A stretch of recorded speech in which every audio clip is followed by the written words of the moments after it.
పంచాంగం వారము మరియు అగ్నితత్వం. పంచాంగం అంటే 5 అంగాలు.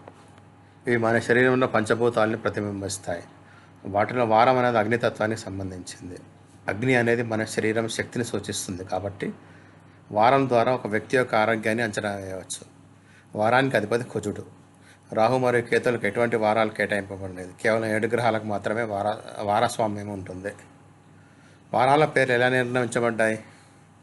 జ్యోతిష శాస్త్రంలో ఒక రోజును సూర్యోదయం నుండి మరోసారి సూర్యోదయం వరకు 24 భాగాలుగా విభజించారు. దీన్నే హోరా అంటారు. సూర్యోదయ సమయంలో మొదటి గంట ఏ గ్రహానికి సంబంధించి ఉంటుందో ఆ రోజు ఆ గ్రహానికి సంబంధించిన వారంగా పిలువబడుతుంది. ఉదాహరణకు సూర్యోదయ సమయంలో మొదటి హోరా శని గ్రహానికి అయితే ఆ రోజు శనివారం అవుతుంది. ఆ తర్వాత వరుసగా ఇతర గ్రహాలకు హోరాలు వస్తాయి. వారం ద్వారా ఆరోగ్యాన్ని చూడడం. జాతక చక్రంలో ఆరోగ్యాన్ని విశ్లేషించేప్పుడు మనం పుట్టిన వారం యొక్క అధిపతి వారస్వామిని స్థితిని గమనించాలి.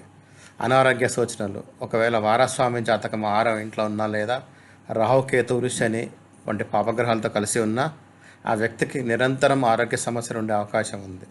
ఉదాహరణకు ఒక వ్యక్తి ఆదివారం పుట్టి వారి జాతకంలో వారస్వామి అయిన సూర్యుడు 6వ ఇంట్లో రాహుకేతువులు కలిసి ఉంటే వారికి ఏదో అనారోగ్యం ఎప్పుడూ వేధిస్తూనే ఉంటుంది. రెండవ ఉదాహరణ, ఒక చిన్నారి జాతకంలో వారస్వామైన కుజుడు రాహుకేతుల ప్రభావం ఉండడం వల్ల బిడ్డ పుట్టినప్పటి నుంచి ఆరోగ్య సమస్యలు ఎదుర్కోవాల్సి ఉంటుంది. ముహూర్తం మరియు హోరా ప్రాముఖ్యత. ఏదైనా కొత్త పనిని ప్రారంభించడానికి లేదా రత్నాలు ధరించడానికి ఆయా గ్రహాల వారాలు మరియు హోరాలు చాలా ముఖ్యమైనవి. ఒకవేళ నిర్దిష్టమైన వారం కోసం వేచి ఉండడం సాధ్యం కాకపోతే అదే రోజున వచ్చే ఆ గ్రహం యొక్క హోరా సమయంలో ఆ పనిని పూర్తి చేయవచ్చు. జ్యోతిష్యంలో పంచాంగం యొక్క విశిష్టత.